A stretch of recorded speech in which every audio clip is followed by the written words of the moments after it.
What is beam?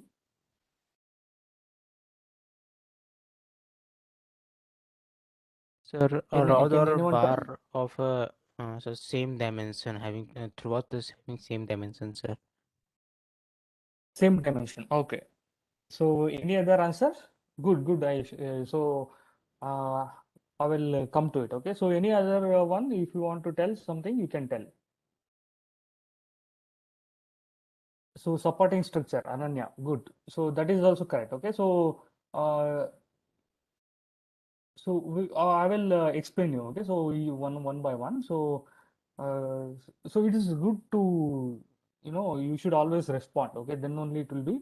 I'll be more sure that you are listening. Okay. So especially your 8 o'clock class. I know how much is difficult it is for you guys, especially when you are in home. All right. Okay. So what is a beam, right? So you have to first know what is a beam. Have you heard about beam? Anything about beam? Okay, Nishant, bar of uniform cross section. Bar of uniform cross section. So that's good.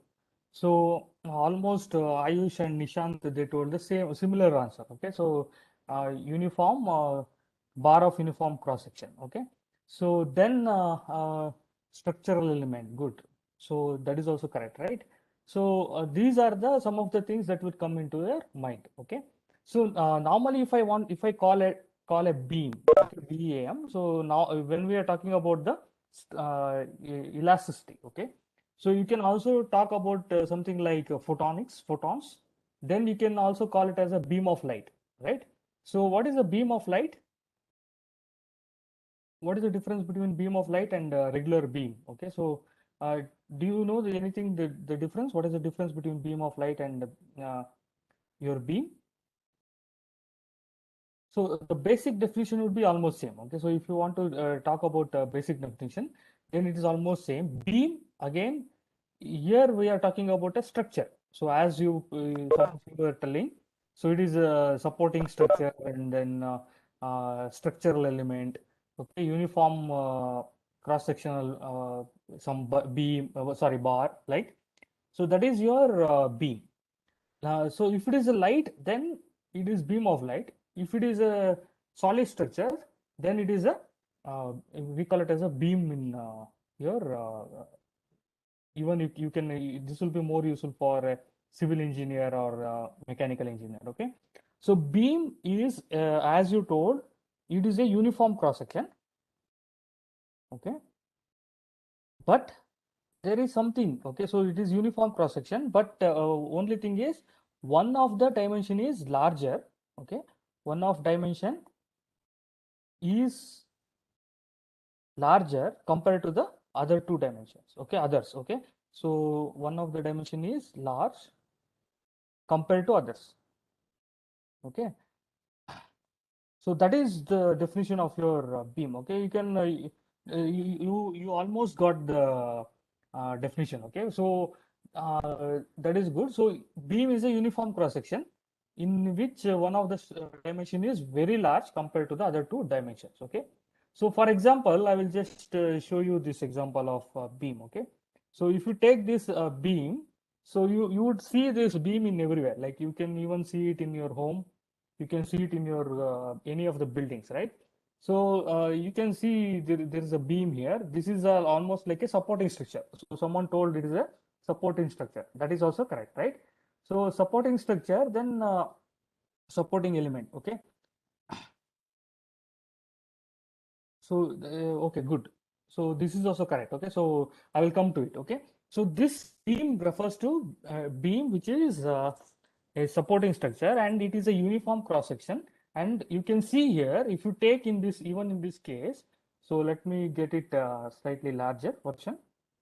Okay, so if you take this structure, this is your beam. So then what happens is this beam is having the length is very large compared to the height and the width. Okay, so if I take this length may be like 30 meters, okay, or 40 meters. So this can be like 30 to 40 meters. But if you take the height is almost 1 meter or 1.5 meter, then this is around the width is almost 1 meter. Okay, it's very, very small, or half a meter. Okay, so this is the definition of a beam. Beam means it is a uniform cross section, and it is having uniform because you can see there's shape and size from this end to this end. It is almost same. The length is larger, and width or the height is almost constant from this end to this end. Width is also constant. So then it is called as a uniform cross section.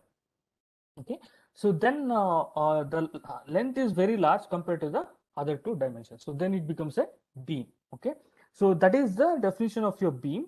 So what we wrote here. Okay, so the uniform beam is a uniform cross section for which one of the dimension is very large compared to the other dimension. Okay, so I told the beam of light. So beam of light, even if you take beam of light, what happens to the beam of light is, if you take any light, so if you are having a torch here, then normally if you take a laser, okay, so let us assume this is a laser. So if you switch on the laser, then what happens is the light is going to go like this, right? So if it is a monochromatic and if it is a highly coherent laser beam, then what happens is the length, you can see it is very large compared to the diameter or the radius. Radius is very, very small. Okay, but it is a uniform beam. But you cannot use the same thing for a white light or your ordinary light. Okay, so white light, what happens is, so if you take a torch for example, okay, so you have a torch. So if you take the torch and then if you uh, start if you switch on the torch, then what happens is there is some kind of scattering. Okay, so there's more scattering. So in this case, what happens, the area of cross section is not constant. Okay, so then you cannot call this as a beam of light. Okay, so that is the reason. So we will take even if I take the beam of light like your laser. So in this case, what happens, the length is very, very large because it is traveling larger distance, but r is very, very small. So this is for a circular one. But if you take any beam in principle, in general, so as you saw in the previous diagram, so what happens is you take this beam means this is your beam. So sorry for I think let me better use this. Okay, so if you take a beam means it is very large, it is uniform cross section, and if you take the length is very, very large compared to the other two dimensions. Okay, so then if this becomes a beam, so this can be called as a beam. Okay, so this is about the definition of a beam. Then we are going to see what are the uses of this. Okay, so later just okay. So this is a beam. So now if you see here, so the length is very, very large compared to the width and the height. Okay, so width is very, very small, and then also the height is also very, very small. Okay, so this is width, height, and then length. So if you take the length is very, very large compared to the other two dimensions. Okay, so this is the definition for your beam. Okay, so let me write here, it is better. So do you have any question with respect to this? So this becomes a beam. Okay, so then we will call something called as a cantilever. Okay, so cantilever, what is a cantilever? Do you know anything about cantilever?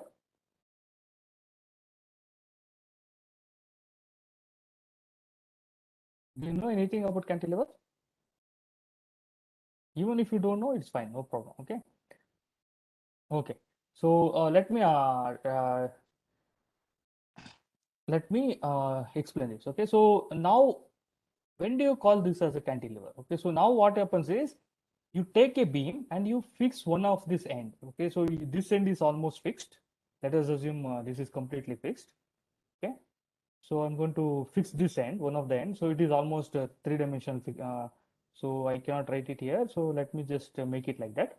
Okay, so this end is fixed. So I'm going to take this beam and I'm going to fix it to the one of the end. Okay, so maybe I can, okay, it's fine here. Okay, so I'm going to fix one of this end. Let us assume this end is free. Okay, it is not fixed to any of the end. So then it becomes a free end. Okay. So mostly what happens if you take this kind of any of the buildings, both the ends are fixed, but just assume that the second end is not fixed. Okay, it is free. So then what happens? This is called as a cantilever. Cantilever is nothing but it is a beam. Beam means it is a uniform cross section with one of the dimension more than the other two dimensions. Okay. So then you fix one of its end. Okay. So this end is fixed. So that means this end is not going to move. You have only this the other end which can move. Okay. So let us assume it is not a concrete one, but it is it is made of steel or something like that. Okay. So in that case, what happens is this is a flexible or it is having some elasticity, right? Elasticity means it can undergo some kind of deformation. Okay. So now what I will do, I will just write it in a very simple way. So if I want to call it as a cantilever, so then what you do, I just write it like this. Okay. So this is a beam. So let us assume it is this is a simple form of a beam. Then you fix this end, so then it becomes a cantilever. Okay. So then we also have something called as a single cantilever. Okay. So what is a single cantilever? So we are going to use mostly the single cantilever. So I'm going to just uh, explain only this one. Okay, so let us not worry about other cantilevers. Okay, like a double cantilever or anything like that. Okay, so now what you do is this is your beam. So your length is very large compared to the your width and height. Okay, so the width, let us assume it is almost so I'll just write it. So length, let us take it as something like 20 meters. Okay. So then this height is only just like uh, 1 meter or zero point 0.5 meter. And the width is almost like 1.5 or 2 meters. Okay. Even 2 meters is almost 10 times less smaller than the height, your length. Okay. So, or you can just take it as 1.5. Okay. So let us take this is 1.5 meter width and 1 meter height, and if you take the length it is almost like 20 meters. Okay, so then this becomes a beam. I'm going to fix one end and I'm going to apply the load on the other end. Okay, so this end is fixed. So then what I do, I just apply the load on the free end. So this is free to move. So if it is stainless steel, so if you take your stainless steel scale, and then what you do is you fix one of the end. Okay, and then you just try to bend the other end. So then what happens, this is going to bend, right? This is going to change its shape. Let us assume you are not putting too much of load. Okay, the load is very small and it is within the elastic limit. Elastic limit means the material can come back to its original shape and size. So this you have already learned in the stress and strain diagram. Okay, so once you apply the load, what will happen to this beam? So this beam is going to slightly bend. Okay, so slightly bend means it's going to change. It's like this, something like this. So only the ends which are free is going to bend, but these points are fixed. So there is no change in this point. Only the point here will come here, and the second point here will come here. Okay, so it will have something like a bending. Okay, so this is your bending. So this is called as a bending of beams. Bending of beams means you're going to apply some load to a cantilever or a beam, and then what happens? You're going to have the bending. Okay, so this is when you have some load. Okay, so let us assume there is some 1 kg of load in your pan. Okay, so this is the load here. So then what happens? It's going to bend. Okay, so this is called as a bending of beam. Okay, so within the elastic limit, you have to work only within the elastic limit. If you go beyond elastic limit, then what happens? This is not going to, if I remove the load, then what happens? It's not going to come back to its original position, right? It may bend or it can have a permanent deformation. Okay, it can break when you are going beyond the fracture point. Okay, so but if you're within the fracture point, then there may be some plastic region where it will not come back to its original shape and size. Okay, so that is what we call as a permanent set. Permanent set is there is a permanent deformation of the shape and size of the your object. Okay, So these things, you need to remember them. There is a link for everything. Okay, it's not just we have to teach you. Okay, so if I am talking about elastic limit, you should know what is happening within the elastic limit. Okay, and if I am talking about plasticity, you should know what is plasticity. That is the reason we learned first what is stress and we learned more about the stress and strain diagram. Okay, so now this is what happens. Okay, so now you are having a bending. Okay, so this is called as a bending of beams. Okay, so just give me a minute. I will save this, then I will go to the next one. Okay, my computer is very slow, I don't know why. So what is the beam? Beam is a uniform cross section for which one of the dimension is very large compared to the other two dimensions. Okay, or other dimension. It can be one dimension or it can be two dimension. Okay, so that is the definition of your beams. Okay, then you learned about what is a cantilever. Cantilever means you take the beam and then what you do is you fix one end. Okay, so if you fix one end and then what happens, the other end is free, so that is called as a single cantilever. Okay, so just okay, so this is about the definition, very basic definition about your beams. Okay, so what is beam, what is a cantilever, what is a single cantilever. Okay, so just I will explain what is a double cantilever. In some cases you can have single cantilever, but maybe in some other places they are using double cantilever, so I'll just explain what is this double cantilever. Okay, so you don't worry much about this for your syllabus. So I'll just explain, this is just for your general information. Okay, so you take a beam, so this is a beam, then what you do is you fix both the ends. So I'm going to fix this end and also I'm going to fix this end. Okay, both ends are fixed, and then you are going to apply the load in the middle. Okay, so in the previous one you are fixing one end and then you are going to apply the load in the other end. So then it becomes a single cantilever.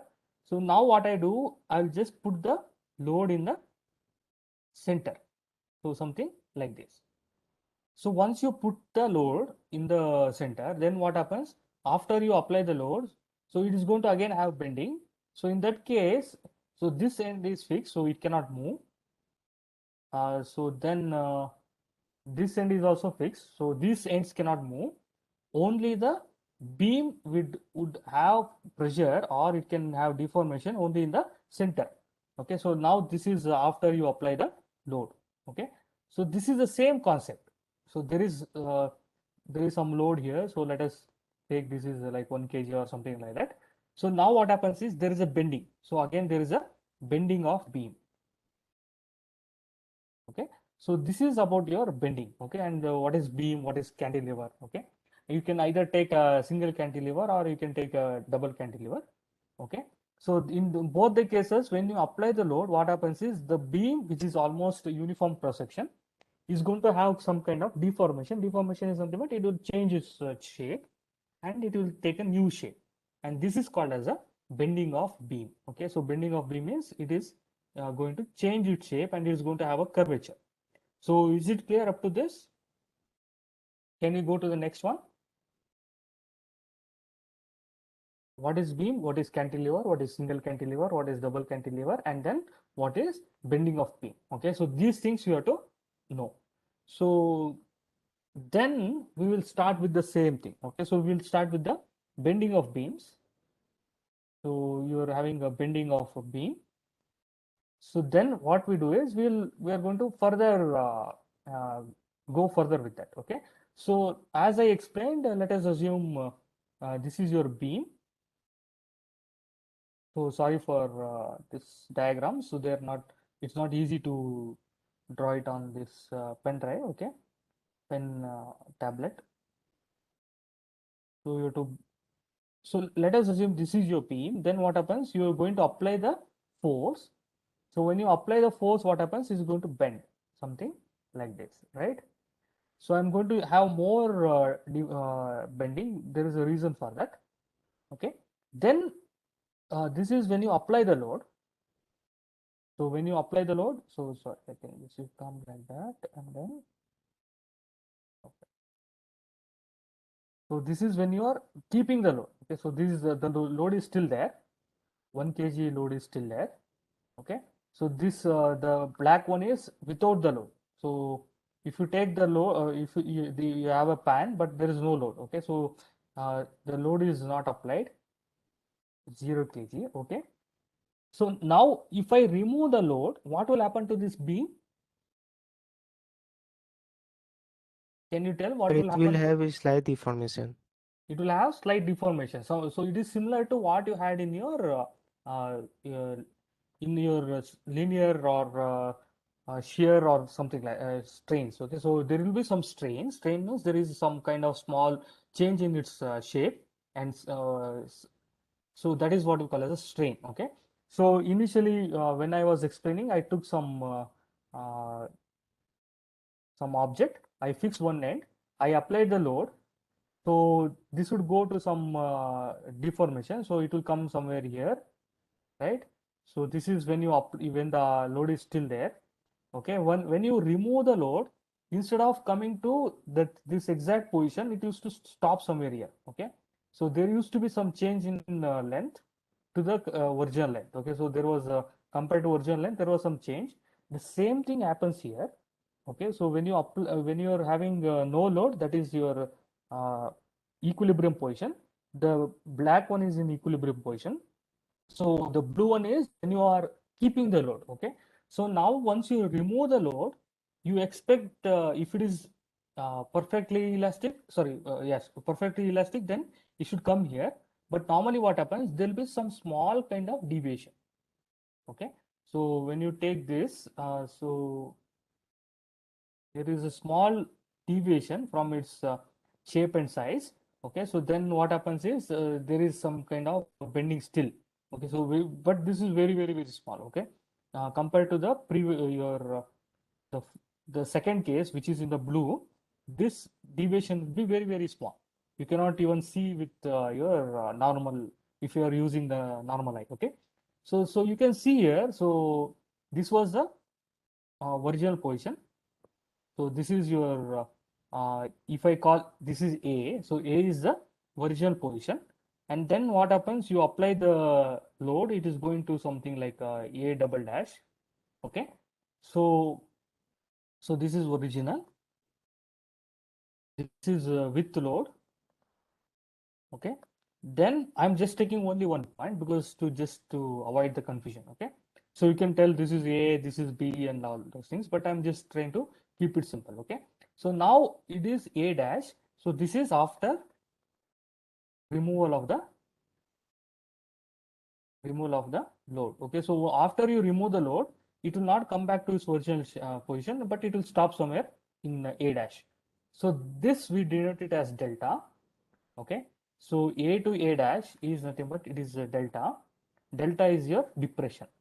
So depression is nothing but it is deviation from its original shape and size. Okay, so now you need to remember this depression. What is this depression? Okay, so because later on we are going to use this word in the in some of the concepts. Okay, so when you apply the load, it is going to bend, and when you remove the load, instead of coming to original position, it will stop somewhere at slightly a different position, and the difference between A to A dash is denoted as the depression. Okay, it is this is nothing but this is again your strain. You can just call this as your strain because this is the strain which is in your material. Okay, so it can be a linear strain because it's in one dimension. Okay, so this is about your what we call as a depression and your bending. Okay, so now what I will do is I will just take the previous diagram. Okay, just a minute. Okay, so now what I will do, I will just open the previous one. So I will just, this is your beam. So we add a beam and then there was something called bending of the beam. Okay, so now what I will do, I will write this one, which is your original or equilibrium position. and the red one, which is your bending position. Okay, so instead of writing this single cantilever, what I will do is I will represent the same thing for a double cantilever. Okay, so the same thing would happen. So let us assume instead of putting the load in the bottom, if I'm putting the load on the top and if I'm pulling it out. Okay, so in that case what will happen is instead of this beam bending downwards, it will bend in a slightly different way. Okay, so or it will be slightly difficult to for you to imagine, but let me explain it. Okay, so let us assume this is your beam. Okay, so this is a straight beam, and when you apply the load, what happens? It's bending like this. Okay, so I'm standing somewhere here. So let me assume this is me. Okay, so and then I'm just going to explain it. Okay, so I'm standing here and then I will just see what is happening to this beam. Okay, how it looks. So this is what I'm going to write when I'm writing in this diagram. Okay, so let me write in a new diagram. So so this is a straight beam. Okay, so now if you apply the once you apply the your load, then what happens? It's going to have a curvature, right? So this is going to have a different curvature. So how it looks is it would look something okay, just so it would look something like this. Okay, it is having a bending. Okay, so this is after you apply the load.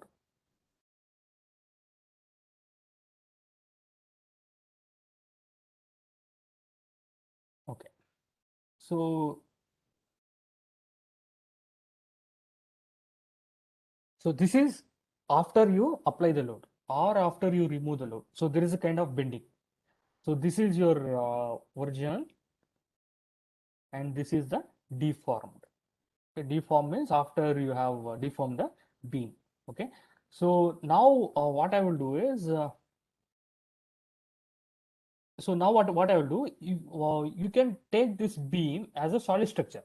But before that, if you even if you take your beam, so for example in this case, okay, so how do you make this beam is if it is a concrete beam, you can see here in this structure. Okay, so let me open it. Whether I don't know whether it can be enlarged. But if you take here, so what is happening here is you how do you form this beam is you have multiple layers, right?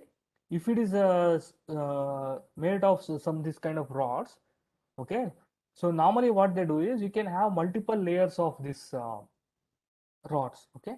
So so the same thing I will try to write it in. I don't know whether I get it. Okay. Okay, so it's fine. So I'll use this one. Okay? So you can see if you take the beam can be made of multiple layers. Okay. So same thing I can explain by taking a book. If you take your book is if you take the book, just I will take one book and then I will show you. Okay.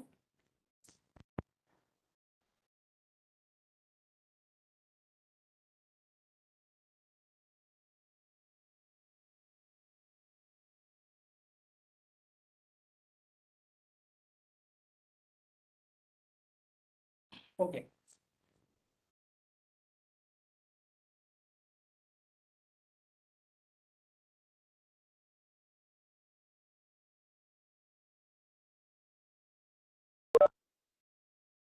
I don't know whether. Okay. So I hope you can see.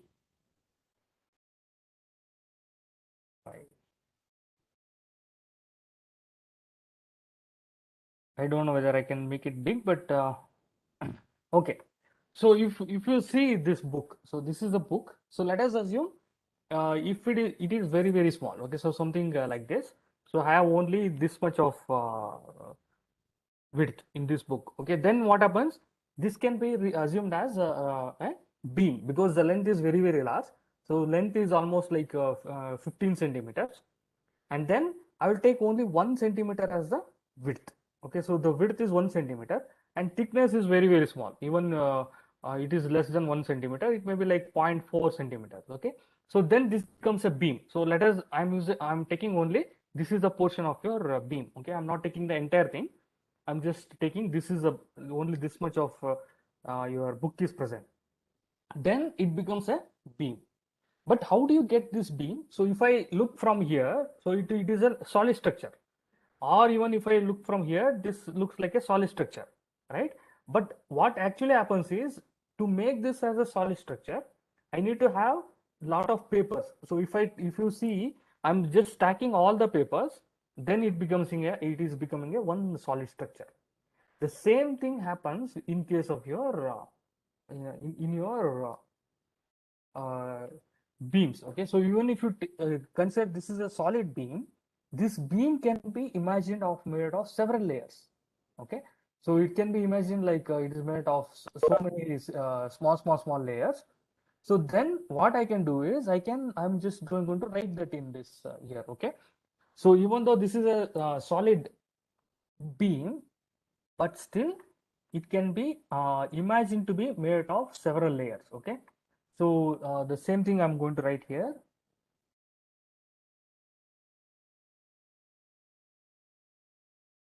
So this is a beam, but how do you make this beam is by stacking several layers. So this is one layer, this is the second layer, okay, this is the third layer, like this.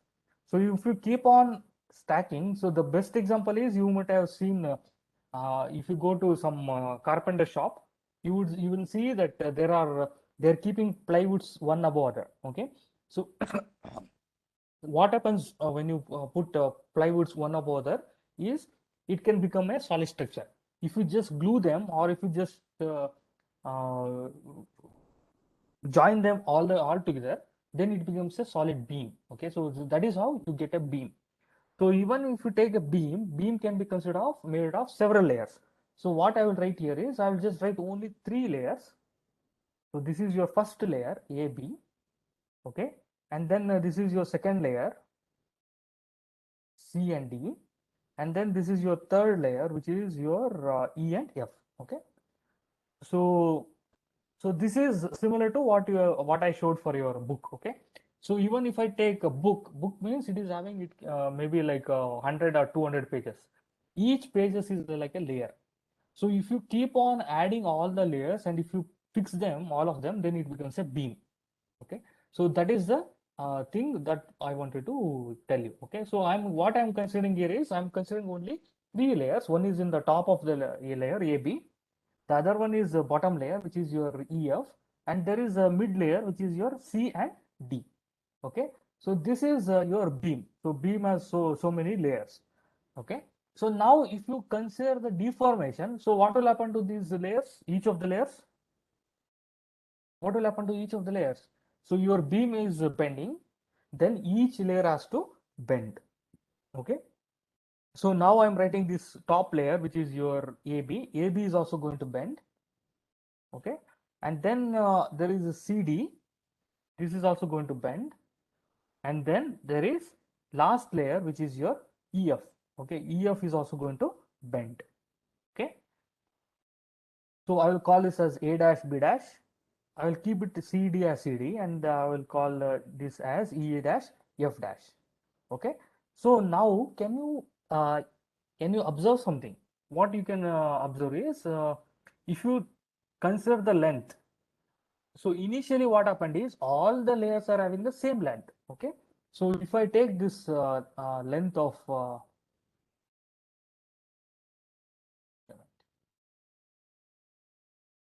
okay, so in this case, first case, what happens is, you have AB is equal to CD is equal to EF, because that is the definition of your beam. Beam is a uniform cross section. So in that case, what happens? The length has to be constant.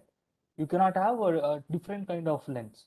If it is different length, then you cannot be having uniform cross section. Okay, so AB is equal to CD is equal to EF when in your original condition. Okay, now once you have deformation, like that means when you bend it, what will, can you expect A dash B dash, A dash B dash is equal to, can I write this, CD is equal to E dash F dash? Can I write this? Just from observation, you tell me, like, you can you have all the layers to be same length? So No, sir. maybe no, right? So so the same thing. So if I take this book, so the book is having uniform cross section. If I bend this, then what happens is you cannot have all the layers to be having same length. Okay, so there will be some deformation. So or there is a deviation from this length. Okay, so in the after deformation, I can write it as a dash b dash is not equal to cd not equal to e dash f dash. So in this case, what is happening is the first layer a dash b dash is going to elongate. Okay, elongate means it's going to expand. Okay, and then your e dash f dash will contract, or it's going to shorten. Okay, so elongation means it is becoming larger, the other one is becoming shorter. Okay, the top layer is going to elongate, the bottom layer is going to get shorter. Okay, but there is always a layer which is your cd, which is in the center of your beam, which is not going to change its no change. Okay, no change in the length. Okay, so if you take the cd before applying the load and cd after applying the load, this cd the length would almost remain same.